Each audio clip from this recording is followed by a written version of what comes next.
어르신부 여러분 안녕하세요. 정혜원 목사입니다. 오늘은 복의 통로가 되는 신앙인이라는 제목으로 말씀을 나누겠습니다. 본문 신명기 28장 1절부터 6절까지를 제가 읽어드립니다. 내가 내 하나님 여호와의 말씀을 삼가 듣고 내가 오늘 내게 명령하는 그의 모든 명령을 지켜 행하면 내 하나님 여호와께서 너를 세계 모든 민족 위에 뛰어나게 하실 것이라.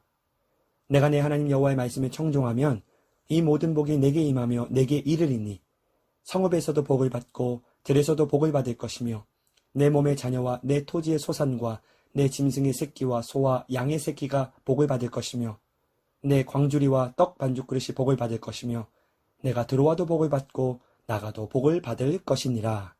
아멘. 우리가 인생 살면서 수많은 사람들을 만나기 마련인데요.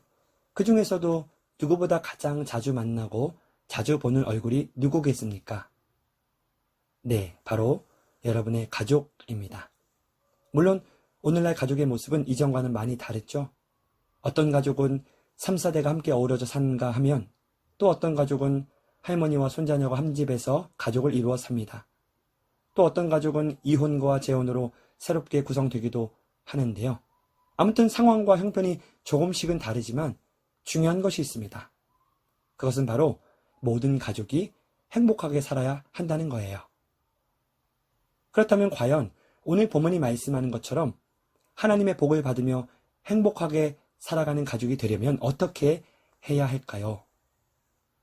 결론부터 말하자면 우리가 하나님의 말씀을 잘 듣고 그 말씀대로 행하며 살아갈 때 나를 비롯한 우리 가족, 우리 자녀손들이 하나님의 복을 풍성히 누리며 살아갈 수 있다는 것입니다. 이것은 약속의 말씀입니다. 오늘 본문에 보니까 하나님은 당신의 말씀을 청종하고 그 말씀에 순종하며 살아가는 사람에게 여러 가지 복을 말씀하고 계십니다. 먼저 성읍에 있을 때도 들에 있을 때도 똑같이 그분이 주시는 복을 받게 될 거라고 말씀합니다. 당시의 성읍은 많은 사람들과 여러 소식이 활발히 오가는 그런 곳이었지요. 반면에 들은 사람들이 매우 드문 한적한 곳이었는데 성읍에서도 들에서도 하나님의 복을 주신다는 말씀은 하나님 말씀에 순종하는 사람은 어디를 가나 하나님의 복을 받게 된다는 뜻입니다. 또한 하나님의 말씀을 잘 청종하는 자에게는 그의 자녀들과 땅에서 나는 소산들과 키우는 가축의 새끼들에 이르기까지 전부 복을 주겠다고 하셨습니다.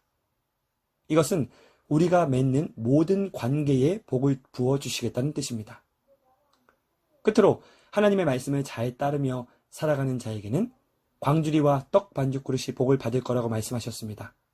이는 음식이 떨어지지 않게 하겠다는 것인데 다시 말해 우리의 삶을 하나님이 책임지시겠다는 뜻입니다. 사랑하는 어르신부 여러분, 하나님은 모든 가족들이 하나님의 복을 받아 누리기를 원하십니다.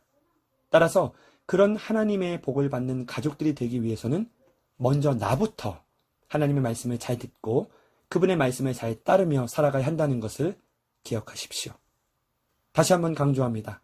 내가 하나님의 말씀을 가까이 하고 그 말씀을 잘 따라가며 살아갈 때에 나와 내 가족, 나의 후손들에게 하나님께서 풍성한 복을 허락하신다는 이 사실을 믿고 여생에 끝까지 말씀을 잘 따라서 복의 통로가 되는 어르신들 다 되시기를 주의 이름으로 간절히 축원합니다.